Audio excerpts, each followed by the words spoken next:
Y gracias de corazón a todos los equipos que hicieron esto posible. Tenemos nuestra conferencia magistral, nuestra conferencia de cierre, y es un privilegio para su servidor presentar a don Luis Miguel González. Vive en la Ciudad de México, pero es tapatío. Es de estas exportaciones maravillosas que Jalisco aporta a la patria. Es un amigo muy querido y nos honra mucho tu presencia, estimado Luis. Luis Miguel González, licenciado en Economía por la Universidad de Guadalajara, estudió el máster de Periodismo en el país en la Universidad Autónoma de Madrid en 1994 y una especialización en Periodismo Económico en la Universidad de Columbia, Nueva York. Ha sido reportero, editor de negocios y director editorial del Diario Público de Guadalajara. Todos recordarán, los que tenemos un poco más de 35 años, el famoso Público. Y ella ha trabajado en los periódicos Siglo XXI y Milenio. Se ha especializado en periodismo económico y en periodismo de investigación. Ha realizado estancias profesionales en Madrid, en San Antonio y en más países del mundo. Luis, bienvenido a Jalisco, tu casa. Gracias por tu presencia en este foro.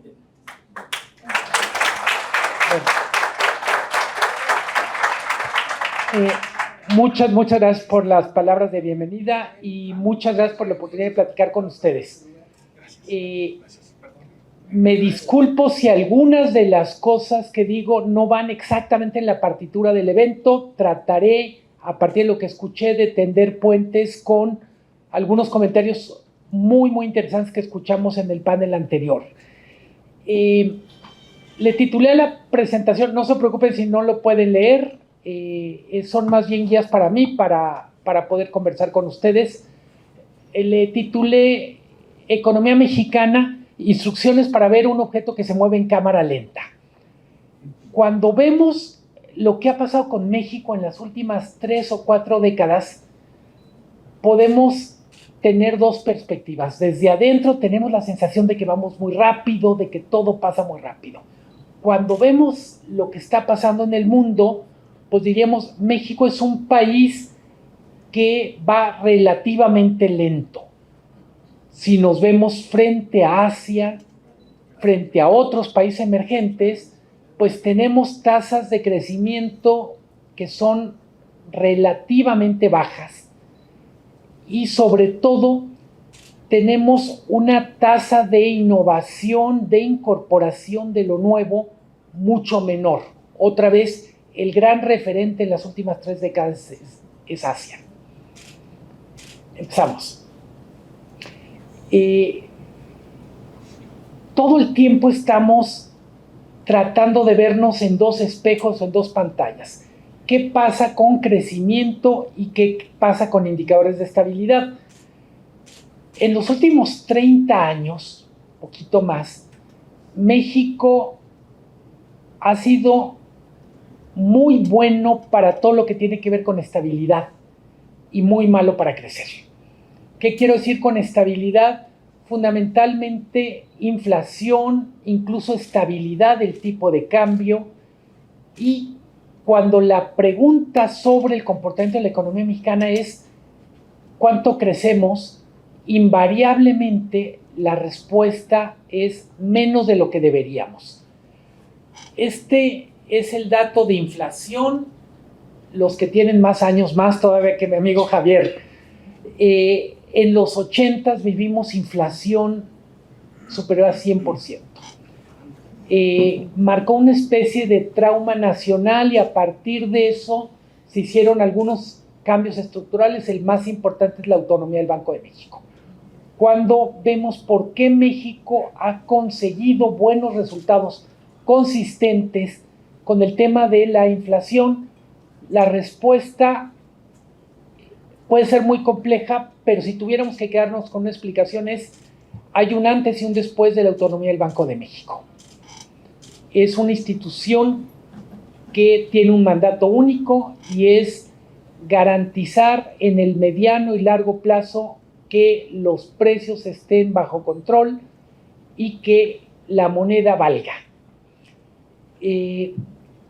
Los datos de PIB no es examen de la vista, 1990-2022 nos dan algunas señales Los años que más hemos crecido, 96 y 97, 6.8. Parece muchísimo, pero fue después de una caída brutal en el 95. Si quitamos los años de crecimiento que compensan un mal año anterior, como es el caso del 21 que compensa parcialmente el 8.2, o 2010 que compensa parcialmente la caída de 2009, tenemos una tasa de crecimiento absolutamente mediocre. Mediocre es, el promedio es alrededor del 2%. Por eso hablamos de un objeto que se mueve en cámara lenta. Ojo, estamos hablando de promedios, lo que quiere decir que si vemos la diversidad que representa el territorio mexicano, tenemos regiones, zonas que tienen tasas de crecimiento que pudiéramos llamar asiáticas, Aguascalientes, el Bajío, la frontera norte. Y también, para compensar, pues tenemos zonas del país que han tenido tasas de crecimiento más parecidas a la bolivariana República de Venezuela. Campeche. Ya hace un gusto conocerte, Fernando. Entonces, tenemos el reto de crecer más, pero también tenemos el reto de balancear el crecimiento. Efectivamente, tiene mucha razón López Obrador cuando dice el país tiene una deuda con el sur de México, una deuda que tiene que ver con los niveles de desarrollo, los diferenciales. Justo en 2018, cuando estamos en la recta final de las elecciones, el Wall Street Journal publicó un artículo que se llamaba A Tale of Two Cities, como la novela de Dickens, y contaba la elección a partir de dos candidatos, Ricardo Anaya y Andrés Manuel López Obrador. Decía, Ricardo Anaya es un joven de clase media que nació en Querétaro y representa el México que ha visto todo lo que el Telecán ofrece. Alto crecimiento, posibilidades de desarrollo para una clase media y en buena medida prosperidad en algunas zonas. El otro candidato representa una zona del país que tiene mucho tiempo rezagada, que cada vez crece menos, que no se pudo subir al tren de la integración con América del Norte, y cerraba ese reportaje con una pregunta que en el fondo era una provocación y decía, la elección nos va a decir cuál es el México que pesa más. Puede gustarnos o no, pero en buena medida lo que tenemos es un país que en este crecimiento mediocre ha generado un estado de ánimo y ha generado básicamente una cultura, por un lado, de polarización, pero también de recuento permanente de deudas no cumplidas.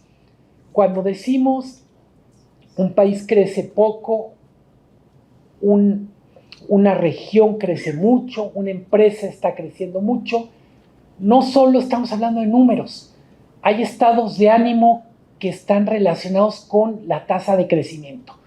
Quienes están en empresas como Holcim, que crece mucho, pues dirán, básicamente hay una dinámica al interior de la empresa que te lleva permanentemente a querer más, a esperar más, a no quedarte quieto. Pero también pasa al revés, estar en un ambiente, en un ecosistema que crece poco, te hace normalmente tener mucho más miedo a tomar decisiones, te hace mucho más conservador, si se puede decir así. En ese sentido, cuando vemos las tasas de crecimiento, pues decimos, tantos años de crecimiento mediocre ha generado una actitud, yo diría, no muy aventada frente al futuro. No me refiero a algunos de ustedes, algunos de nosotros, me refiero, cuando vemos los grandes números, pues básicamente lo que nos dicen encuestas de actitudes es México, según Latino Barómetro, es un país que no valora tanto la democracia, que en buena medida tiene mucho miedo de lo que es el futuro, porque, insisto, el pasado reciente ha sido muy complicado para nosotros como país. Insisto, no digo para todos y cada uno, pero cuando hablamos de grandes números hay que tomar en cuenta más o menos el balance entre los que nos ha ido bien y a los que no les ha ido tan bien.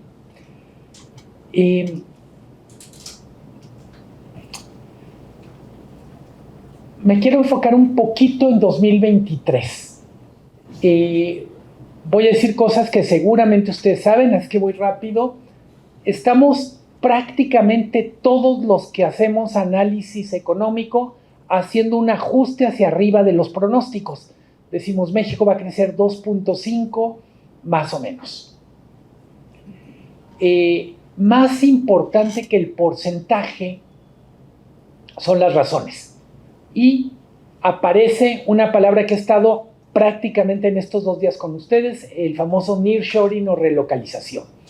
Hay un cambio geopolítico relevante que nos da una oportunidad que probablemente no se repita en 30 o 40 años. Ojo, es un tren, un avión, un barco que nos regaló un boleto, pero si no lo aprovechamos, si no nos subimos, el tren va a salir con nosotros y nosotros. ¿Cuánto tiempo dura esta ventana de oportunidad? No hay una sola persona con conocimiento que hable de una ventana de más de 4 años. Es decir, si México no toma decisiones profundas en los próximos 4 años, simplemente hablaremos del nearshoring, pues vamos a decir como un café que sabe a poquito. Lo que necesitamos es un doble shot. Tenemos, para explicar los datos del 2023, que la inversión está empezando a despertar. Los datos en cuentas nacionales de inversión son buenos. Las importaciones de bienes de capital en la primera parte del año, los primeros 5 meses, traen prácticamente $5,000 millones por mes. Es el mejor registro prácticamente desde que tenemos la medición. Bienes de capital, en este caso, incluyen también mucho equipo de transporte, la gente que está en parques industriales, que está en todas estas industrias de movimiento de mercancías, saben que una de las cosas que está funcionando mejor tiene que ver con servicios de logística. Hay una enorme demanda prácticamente inagotable, a pesar de la inseguridad y a pesar de muchas cosas, se mueve mucha mercancía, mucho más de lo que teníamos. No por ser aguafiestas, pero aún con el 2.5 que creceremos 2023, todavía el balance del sexenio nos entrega que el crecimiento es 0. No hemos crecido prácticamente nada. Porque hay un mejor estado de ánimo ahorita, pues es un asunto de economía conductual. Siempre lo último cuenta más en nuestra percepción. Si tuvimos 2 años muy malos al arrancar el sexenio y tenemos 3 años de crecimiento, nos quedamos mucho más con la impresión de qué ha pasado en los últimos 3 años. Pero fríamente, el crecimiento prácticamente 0. En el caso de inflación, me voy muy rápido, la inflación sigue bajando poco a poco, solo como una forma de autocrítica los que hacemos opinión en medios. Cuando decimos la inflación está bajando y las amas de casa nos reclaman, o los padres de familia, tienen absolutamente razón por una cosa. La inflación bajando no quiere decir que los precios bajen, sino que suben menos. Entonces, efectivamente, quien va al súper, lo que dice es, oye, me está costando más caro el súper que hace 1 año, que hace 6 meses, entonces no me vengan con que la inflación está bajando. Las dos cosas son ciertas, pero tiene razón el ama de casa. Es una inflación bajando solo significa el ritmo en que las cosas están subiendo es menos acelerado. En particular preocupa la inflación relacionada con alimentos y bebidas. Sigue arriba del 10%. La canasta básica de un hogar de clase media para abajo implica que alimentos y bebidas son entre 30 y 50% de su consumo total. De tal manera que pues simplemente las cuentas en los hogares no salen mientras la inflación esté a ese nivel. Para quienes son empresarios y tienen que tomar decisiones sobre salarios, pues para un trabajador es más relevante lo que pasa con alimentos y bebidas que lo que pasa con el precio, por ejemplo, de Netflix. Es muy importante tener en cuenta que el entorno para los próximos meses tiene mucho que ver con que el combate a la inflación tuvo como principal herramienta el alza en las tasas de interés. Estamos viendo cosas raras en cómo funciona la economía, pero subir drásticamente las tasas de interés es meter el freno a la economía, implica hacer más caro el consumo, hacer más caro la inversión. Cuando digo estamos viendo cosas raras, pues tenemos exportaciones creciendo a pesar de un tipo de cambio tan sobrevaluado, y tenemos que el crédito al consumo está creciendo a tasas de doble dígito a pesar de que las tasas de tarjeta están en la zona de los 50-40%.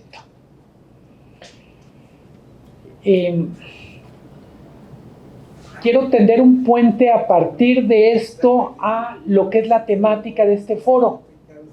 Y quiero hablar, hay cosas que son más importantes que el PIB o que la inflación, o yo diría, más allá de esta obsesión que tenemos por, bueno, vamos a crecer 2, 1,5, 1,8, 3.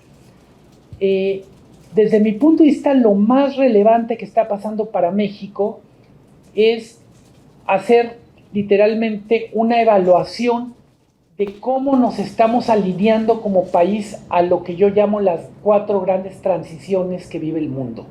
Tenemos una transición digital, tenemos una transición energética, una transición climática y una transición social. Le voy a dedicar un poquito a esto y ahí voy a tratar de tender puentes con el tema regulatorio. La transición digital, que lo vivimos en lo personal, familiar, en la empresa en la que trabajamos, por supuesto, en el país, plantea muchísimos retos regulatorios o normativos. Por ejemplo, la privacidad. Voy a decir muchas cosas que ustedes saben, de antemano pido disculpas, pero cuando un servicio es gratuito, en realidad la mercancía es uno. Entonces, toda la regulación sobre las grandes tecnológicas pasa por ir entendiendo cada vez más todas las consecuencias que tiene el tener nuestras relaciones interpersonales mediadas por Facebook, Twitter, WhatsApp, TikTok, etcétera. ¿Qué estamos entregando a cambio de usar los servicios? ¿Quién vigila? ¿Quién regula? Ojo, prácticamente ningún país, ninguna región ha podido regular. Toda la discusión viene de Estados Unidos o de Europa. Yo diría mucho más de Estados Unidos que de Europa, porque aunque sigamos teniendo tan fuerte como referente Europa, lo cierto es que en el cambio digital, en la transformación tecnológica, cada vez más es un juego de 2 grandes polos. En un lado está China, en otro lado está Estados Unidos. Las grandes discusiones están ahí. Tenemos un modelo regulatorio normativo en China que está muy marcado por el gobierno. Tenemos una forma de encarar esto, digamos, en Estados Unidos, que tiene mucho más que ver con todos los derechos de las grandes tecnológicas y a ver quién se le puede poner enfrente. Tenemos, por supuesto, los retos de ciberseguridad. Seguramente ustedes están siguiendo la discusión sobre el INAI. El INAI, además de acceso a la información, tiene este tema de protección de datos personales, y es otro asunto donde la regulación es muy importante. ¿Qué hacen las empresas con datos personales que tienen en su poder? ¿Qué capacidad hay de hacer que se porten bien, que inviertan lo que tienen que invertir? En buena medida, todas estas normativas sobre ciberseguridad son claves porque marcan nuestra relación con algunos proveedores de servicios. Sé que suena muy abstracto, pero imagínense que ustedes van a hacerse un examen médico. Tienen dudas, no sé, de si tienen una enfermedad, si están embarazadas, etc. Imagínense que esa información no está protegida y termina en manos de su peor enemigo. Ese es el tipo de cosas por las que es importante regular la ciberseguridad.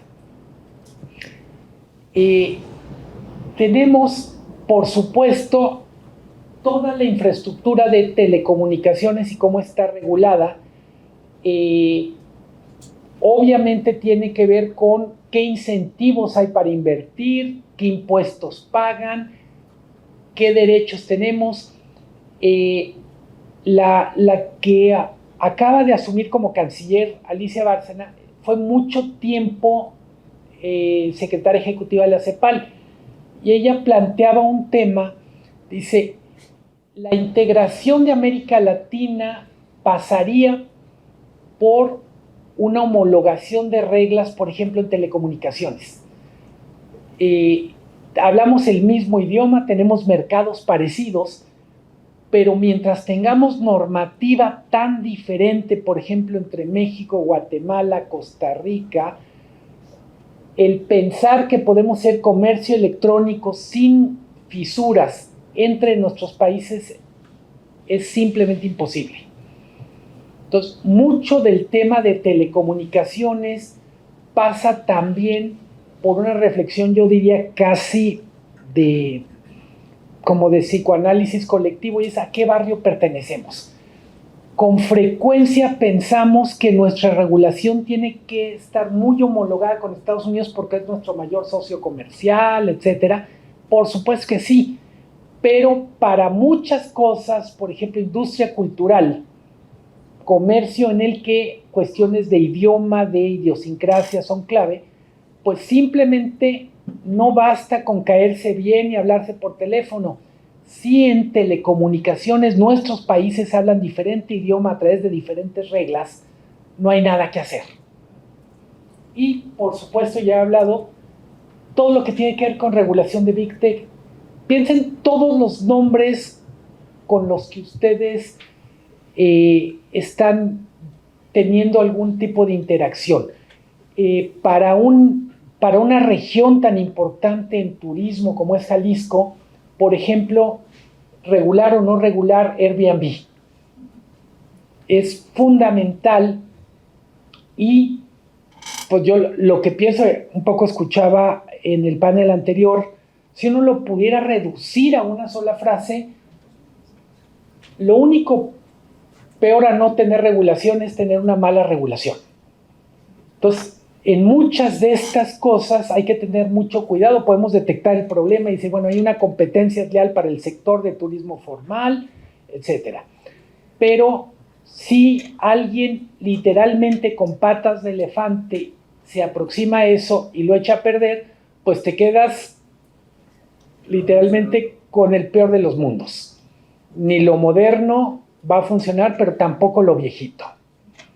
El caso de Uber, prácticamente todas las ciudades del mundo han tenido que hacer una especie de examen de conciencia sobre cómo quisieran regular.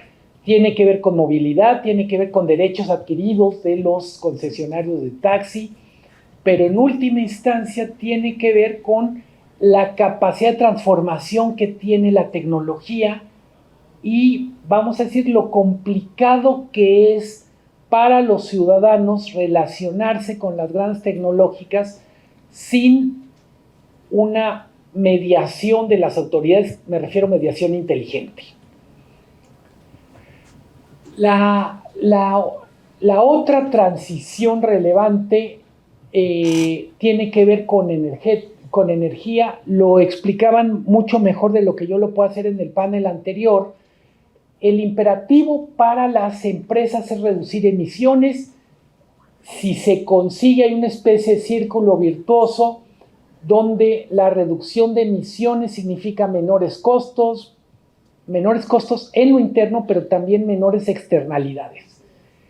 Hay que recordar, la transición energética se vuelve obligatoria no solo por lo que estemos viviendo nosotros, sino por lo que está pasando en el mundo.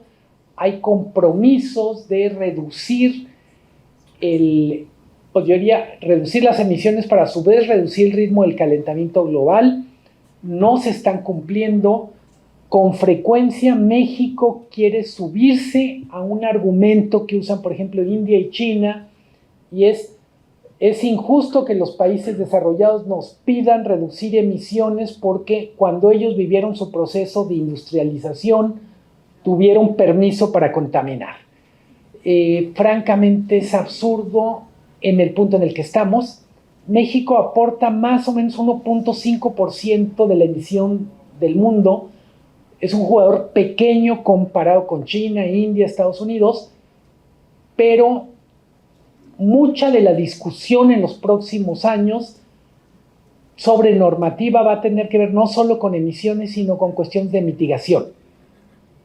Y decían en el panel anterior la importancia de mejorar la calidad de las métricas. Yo diría, no solo son las métricas al interior de cada empresa, de cada industria, sino algo que cuando estudiábamos economía se usaba mucho, yo tardé mucho en entenderlo en toda su complejidad, que son las famosas externalidades. Lo que uno hace puertas adentro se escapa en todos los sentidos, en forma de ruido, en forma de gases, en forma de calor, y simplemente tenemos que hacernos responsable de esa parte, le llaman también efecto barrio. ¿Qué necesitamos en temas de transición energética, zanahorias o garrotes? Pues yo digo las dos cosas. Se necesitan más estímulos para ir más rápido, pero también se necesitan señales muy claras de que hay cosas que ya no se valen. Uno piensa, no sé, en los transporte público y que de repente echando literalmente fumarolas, dice, pues no hay derecho a hacerlo así, pero hay muchísimos casos en el hogar, etcétera, lo fácil que es de repente decir, se tira agua y no pasa nada.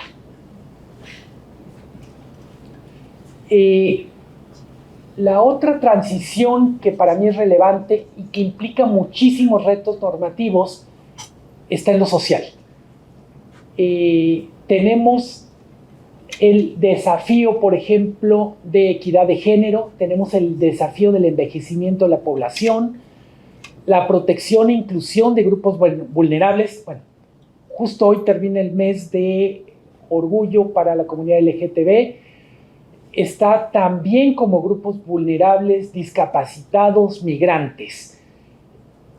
Y la transformación del mundo laboral.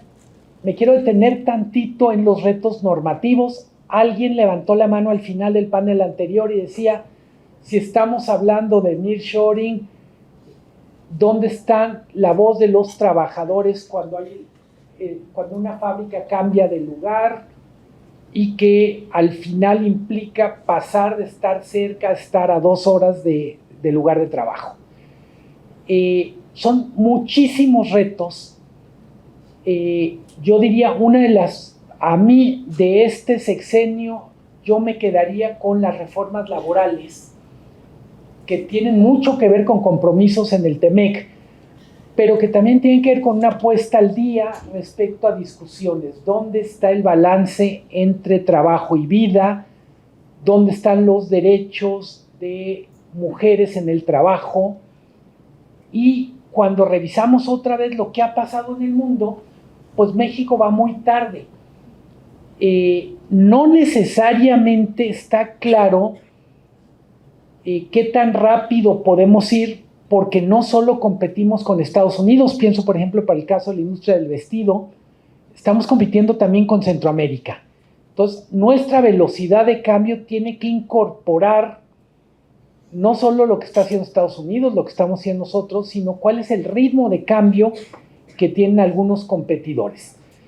El envejecimiento va a traer muchas presiones al sistema de pensiones, pero eventualmente, así como ahora hablamos de discriminación de la mujer y protección para que no haya discriminación, vamos a hablar de cómo prevenimos que haya discriminación para los de mayores de 60 o 70 años en el mercado laboral. ¿Por qué? Pues si vamos a vivir 100 años, evidentemente vamos a tener que trabajar después de los 60, 65, y si todo el mundo laboral está hecho para poner barreras a adultos mayores, pues ¿qué vamos a hacer? Eso es un enorme reto en términos de normatividad, protección e inclusión de grupos vulnerables. Insisto, se habla mucho de los derechos, en este mes en particular, de la comunidad LGTB, pero pensemos también en derechos de grupos como los discapacitados. Cómo pueden acceder al mundo laboral, cómo pueden aportar las cosas en las que son claramente iguales o en algunos casos superiores.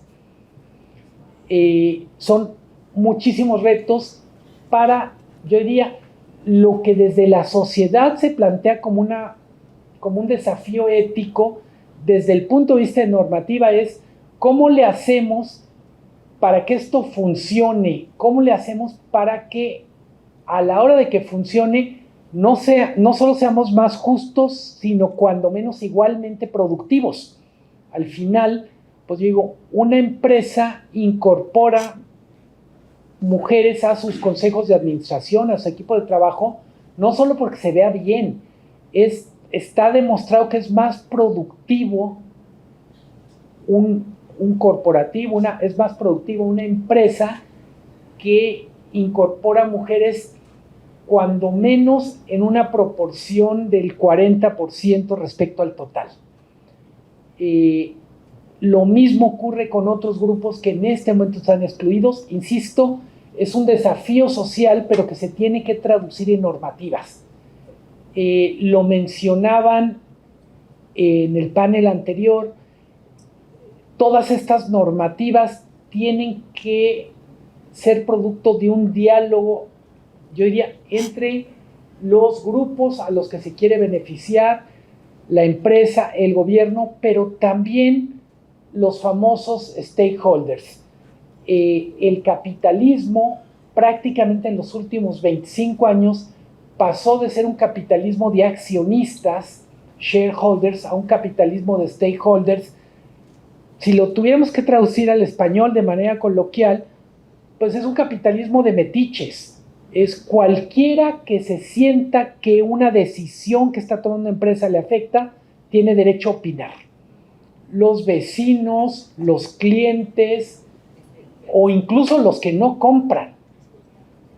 Es un mundo raro, pero son las reglas del siglo XXI. Solo por mencionar, en este sexenio, en el mundo laboral hemos tenido los cambios relacionados con salario mínimo. Bueno, empezó desde el sexenio pasado, pero está justicia laboral. Tenemos la discusión sobre más días de vacaciones al año. Está pendiente una reforma para reducir el número de horas que se va a trabajar por semana. Todo suena bien, insisto, tiene que ver con, bueno, está la ley para el trabajo a distancia, también toda la normatividad. Luego tenemos la NOM 035 para el tema del estrés. O sea, nada más estoy diciendo rápido algunos de los cambios. ¿Cuál es el gran tema al final? Una vez que se pone en marcha, surgen cosas que no estaban previstas y que requieren ser resueltas muy rápido. ¿Por qué? Porque tenemos que ser productivos al mismo tiempo que más humanos. Todo esto, insisto, hay que verlo en un paraguas más amplio, y es: el mundo se está transformando, estamos viviendo varias transiciones al mismo tiempo. Lo bueno es que no hay una sola de estas cosas que solo esté pasando en México. Podemos aprender muchísimo de lo que el mundo está haciendo. Y, por supuesto, la última transición, ya hice referencia brevemente, tiene que ver con el tema del clima. Me faltó ahí poner un puntito. Para México, probablemente los dos grandes cambios en normativa van a venir por el tema de agua y por el tema de territorios. Lleva muchos años el Congreso pateando una ley general de aguas. Otra vez, algunas de las propuestas que ha trascendido son muy malas. Entonces, afortunadamente no han pasado, pero en cualquier momento va a ocurrir. Me decía Fernando Gamboa, el secretario de Campeche, México tiene esta cosa que se llama la paradoja hídrica. Donde hay riqueza no hay agua, y donde hay agua no hay prácticamente oportunidades. Le hace norte-sur.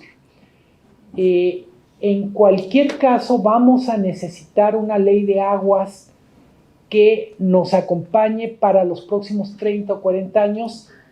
En términos generales, para Jalisco implica, desde el punto de vista, dos retos grandes. El mayor usuario de agua en México es el sector agrícola, el sector agroalimentario. Más o menos 70% del agua que se consume está ahí. Todas las regiones que producen muchos alimentos, que tienen una vida muy, muy dinámica en el campo, van a tener que hacer esfuerzos para reducir su huella hídrica. En la cumbre de cambio climático de Glasgow del año pasado, se fijaron como objetivo empezar a medir la huella hídrica para regular el comercio internacional, de tal manera que, por ejemplo, si alguien produce berries, aguacate, espárragos, va a tener que demostrar que está usando bien el agua y que tiene un programa de mediano y largo plazo para consumir cada vez menos agua.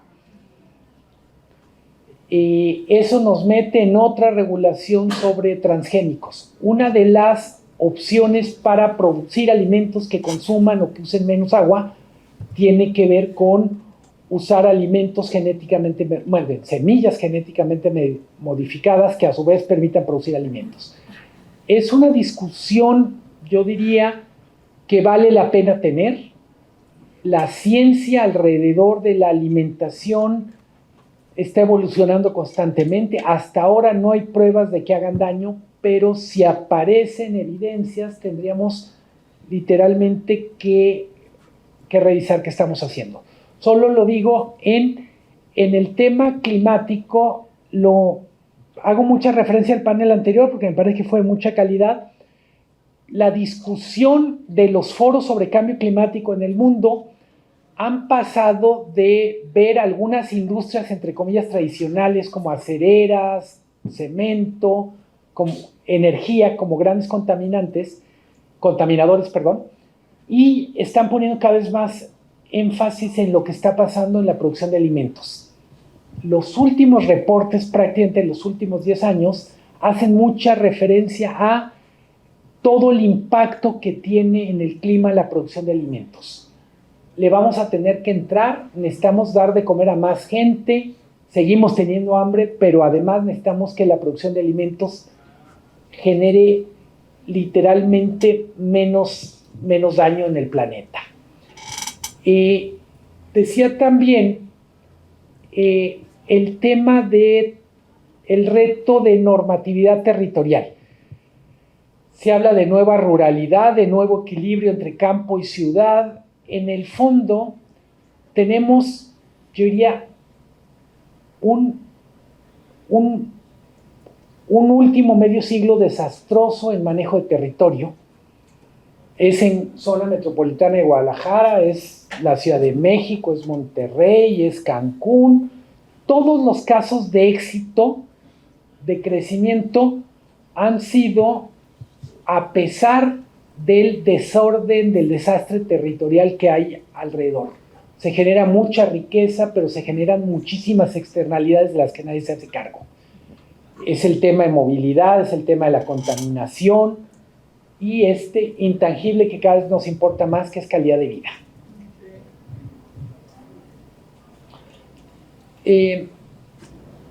La pregunta con la que quiero cerrar no tiene respuesta, como de mi parte, es ¿qué hace que funcionen los cambios regulatorios? Insisto, tenemos el reto de generar mejores normativas, mejores regulaciones para las 4 transiciones: digital, energética, climática, social, y lo único que sabemos seguro es que lo que funciona es el diálogo de calidad,